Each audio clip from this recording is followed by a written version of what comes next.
Sawadee krap. Good evening and welcome to July 16th, 2023's edition of Sunday in Thailand or SIT with me, Varin Sachadeo, your host. Politics is still the highlights for Thailand this week as the whole nation anticipates who will be the next Thai Prime Minister. Friday the 13th is believed to bring bad luck if you're superstitious.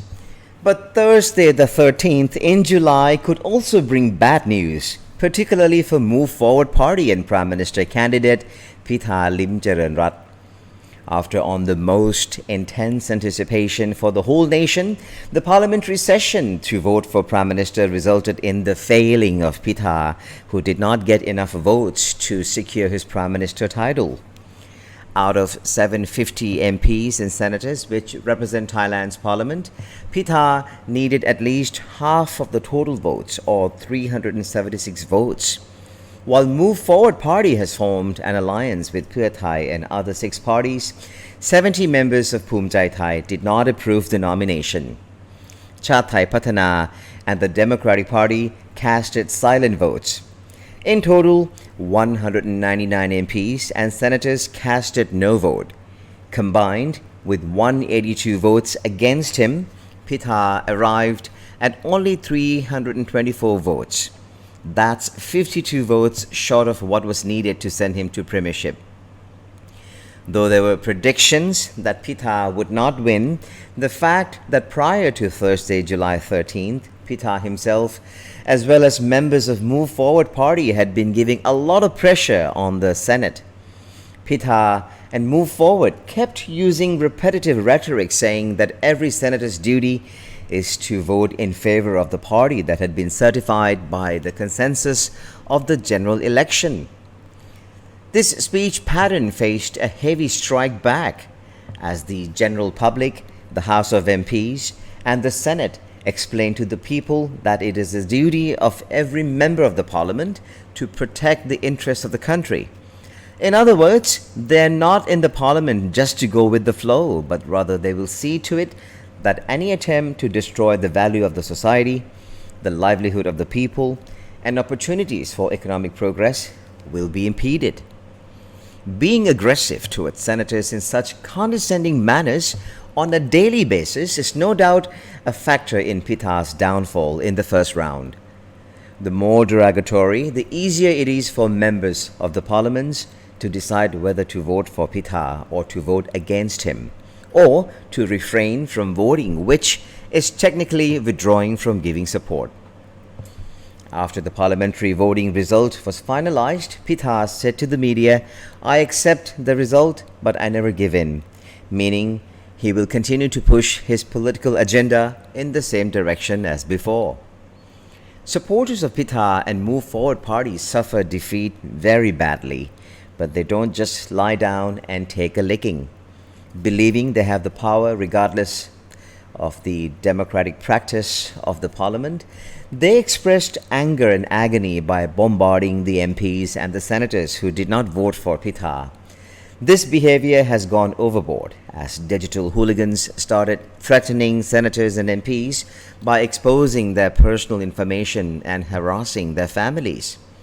These digital hooligans, just like supporters of Pita and Move Forward Party, have been claiming they are the democratic majority. They call the government which came from a democratic election a dictator. They have done things which defy rules of law, and several dozens of them were thrown in jail. And in this day and age, where societies around the world try to promote privacy and safety, threatening other people's lives because they perform their duties is nothing near being democratic. Since the unbearable bad news from Thursday the 13th, groups that support Pita have been announcing they will take the mobs to the street if Pita doesn't become the Prime Minister of Thailand. Welcome to Naughty by Elizabeth. Dear parents, please remember that every child in this world is unique in his or her own way.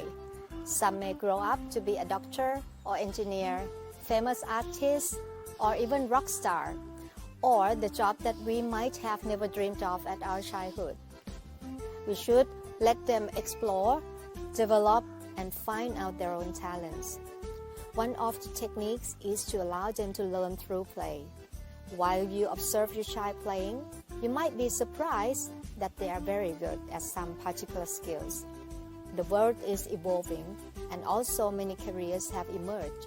So, I would like to emphasize the importance of children's freedom to play, while you spend quality time to observe and support them at your best.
And joining me now is our editor-in-chief for Sunday in Thailand, Kun Pat Sang Tham. Welcome back, Kun Pat. Sawadee krap. How are you doing?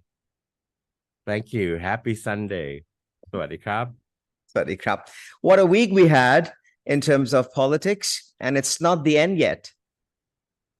No, and it's going to be going this way for quite some times. It won't even end this coming week, I don't think. Mhm. What are you speculating for the round two this coming 19th of July? Well, Pheu Thai Party will make a step forward. Maybe not all the way, but he's gonna have to they're gonna have to signal that they are ready as a second contender and they're gonna take their role eventually. So the second nomination vote will be on the 19th, and I don't think it's gonna resolve the situation about the prime minister position. People who watch the statement by Kun Pita over the weekend have been asking me, can we really trust that Move Forward Party is actually stepping backward and will let Pheu Thai Party be the leader in forming the coalition? They're not going to step backward because they have been saying the same rhetoric that they're going to give it all they've got.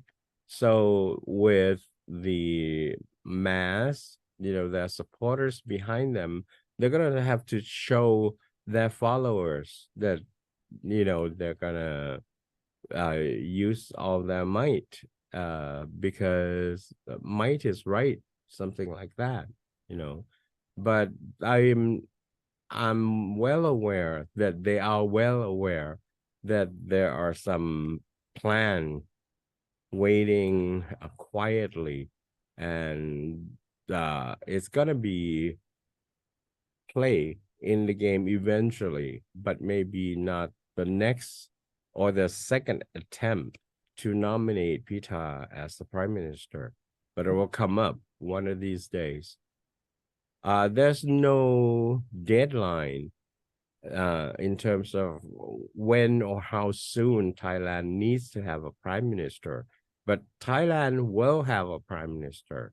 So if it's prolonged, it's gonna get more difficult, and they are concerned about what effect it will do to the country in terms of economy and finance, because September is the end of the fiscal year.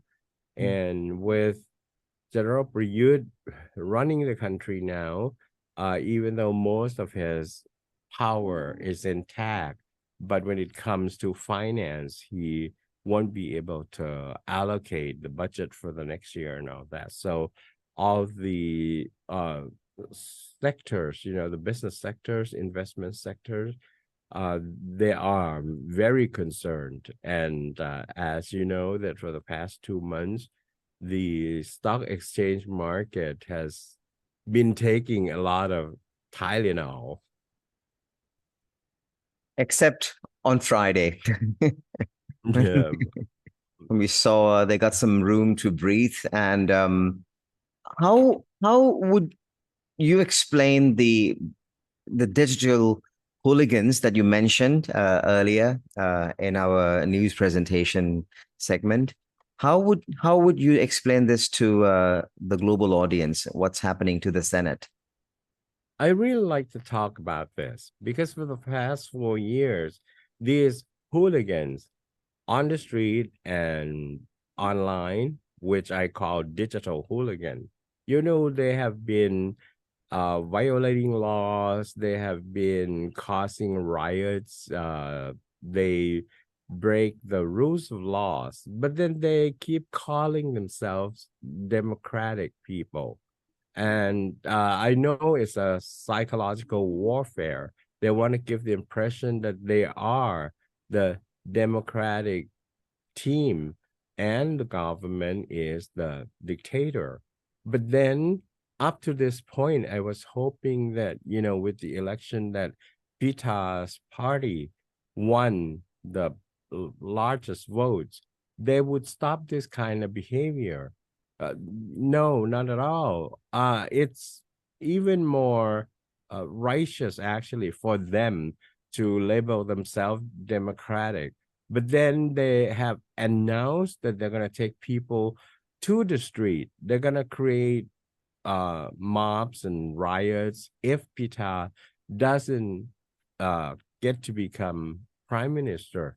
That's contradictory. That kind of proved to the world once again that they are abusing not only the term, but they're abusing the perception of the people, and in this case, what is worse is why they have been talking about gender equality, marriage equality, privacy, and all that. The things that they have done after the votes have come out, and then they start attacking members of parliament and senators who did not cast the vote in their favor, by exposing their personal data, their addresses, their workplace.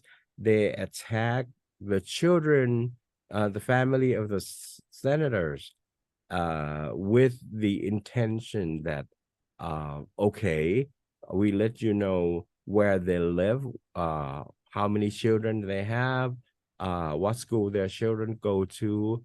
It's like saying, if you want to teach them lesson, you got this, the source, and this kind of behavior is criminal, and it's a shame for the group of people that have been yelling democracy, democracy. It's a fraud.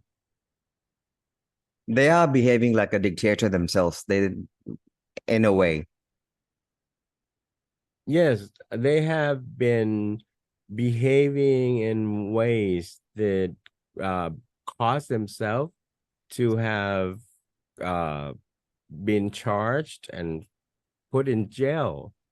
It's obvious that they don't realize what a good society is based on, and we're talking about democracy all the time, but they have been promote anarchists and all that. And then I was hoping that up to this point where our members of parliament and the senators have been going to the parliament, this behavior should subside, until another big problem occurs. But no, not at all. It's like a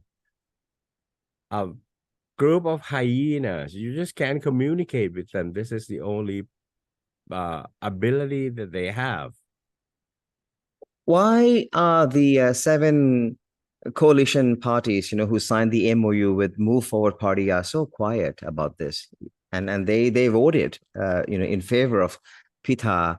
But with what's happening, in the aftermath after the parliamentary vote for the first round, why are they so quiet? Smaller parties don't have bargaining power. So deep inside, nobody wants to be the opposition party. So they join the alliance, just hoping that it would be a better place for them as a smaller party. When you're a smaller party with 6 MPs or 1 MPs, if you want to be the opposition, your job is to keep an eye on the government. You have to do a lot of investigative research to prevent corruption and all that. And it's difficult when you're a small group with small resources. So they have to play the game very carefully. So now that they don't know which way the wind blows, which way the boats that they're tagging along would be going. So, I think for them, the smartest move is to stay quiet. And uh, by casting no vote, that's one way.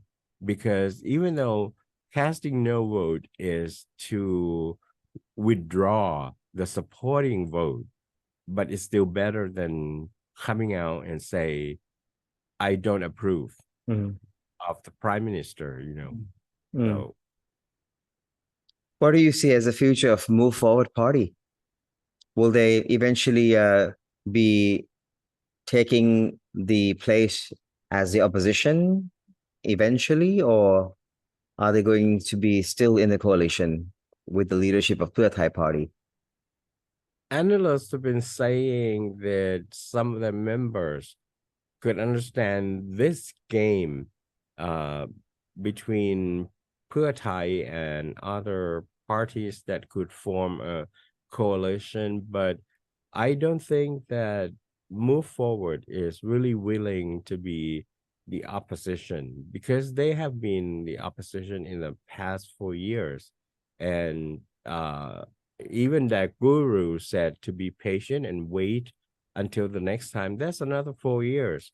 I don't think that they have that time, even though they've been preaching that the time is on our side or that the wind of change is still blowing and all that. But in 4 years' time, everybody gets older, and Mm. then life brings a lot of new issues Mm. into everyone, family, financially, and all that. So with someone who is not seasoned, not an experienced politician, they Mhm. may see 4 years as a very long time.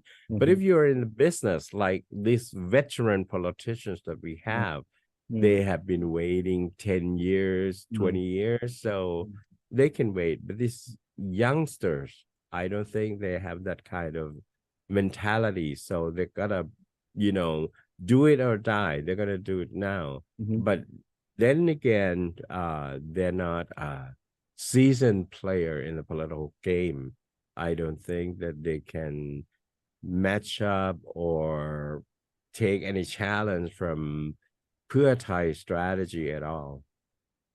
The weekend statement from Move Forward Party leader Kun Pitha Lim Jaranrat to me sounded like a declaration of war because there's a term battlefield in it, two battlefields. One is to get over this round two, and I think the other one is to change the constitution. And they're trying. There's an attempt and an effort to limit the role and the power of the Senate with this section 272. So, is the existence of the Senate, the upper house in the parliament, undemocratic for Thailand? No, we've heard about the House of Lords. We have heard about the Senate in the US. Uh, the system, the political system of each country is different, but there are some common ground because it has been designed in a way that no single group, even with the power that has been bestowed on them by the people, they still need to be watched. And so uh, when you're not satisfied with something and you just want to change the rule, you don't have that kind of liberty. When you enter the game, you respect the rule of the game. And if halfway you're losing, you cannot just shout and say, change the rule of the game. That's not the way, because if you're not satisfied with the rule of the game, you will not enter the competition. Okay. And what you were saying about Pita passing speeches that has innuendos, that warfare on two battleground and all that. Not only him, but the people in his party and also other organizations which support Pita and Move Forward Party. How can they call out all the people who support Pita and Move Forward Party that we're not gonna yield? We gotta come out and we'll fight on the street. That's not the way of civilized society. And it goes to show even more that the quality of the people here, how come we have thousands and thousands of people, even those who went to higher education, university graduates, masters, doctors, who agree to this kind of idea. You want something, you go out on the street and shout, Mm. disregarding all the rules of laws and the standards that would keep the society peaceful and in order. And looking at or reading those comments from the first-time voters or the young voters or the eligible voters, even though they're not young anymore, but they're influential people, it seems like many Thais still do not understand the system thoroughly because they think the party with the majority votes is the only party that can be the leader of the government. It doesn't work that way. We've seen it in the past because there were comments like if General Pravit is tipped to become the next prime minister, or Khun Setha Thavisin, I mean, they're not from Move Forward Party, then they're asking, then why did I go out and vote? So it seems like there's some misunderstanding, and they don't really understand the system thoroughly. That's why we see these kind of comments. It's not a misunderstanding, it's ignorant indifference. Since the 14th of May, when the general election produced the names of the MPs, both party lists and MPs from constituents, it has been explained through all medias that this is Thailand's parliamentary system, and our election is not to elect the president. We cast our vote to choose representative who will represent us in the parliament. I have heard it myself hundreds of thousands of times, but they just don't have the ability to understand because they don't have uh potential. They are unable to learn anything. This is because the star quality of Pita probably chill their ability to learn anymore. They look at their ideal choice like a Korean pop star or something. Well, I hope the global community understands this phenomena in Thailand and be reasonable enough to judge our country and what's happening in the country as well.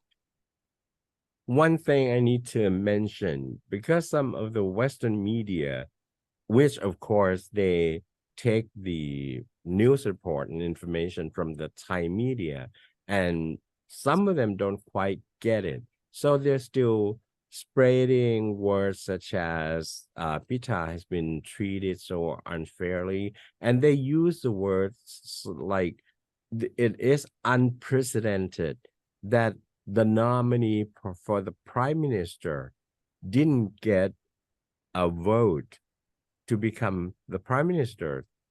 Unprecedented. The first time. There's always the first time. But unfortunately, Pita happens to be the first. So yes, it's unprecedented that the prime minister candidate didn't get approved by the parliament. But you got to understand why. What is the obstacle? So it's as simple as that. The Western media has to dig deeper if you want to understand it, but actually it's not even complicated enough to not understand it at all. So if you shake away your bias and prejudice, you could simply understand the parliamentary system in Thailand and how they elect the prime minister.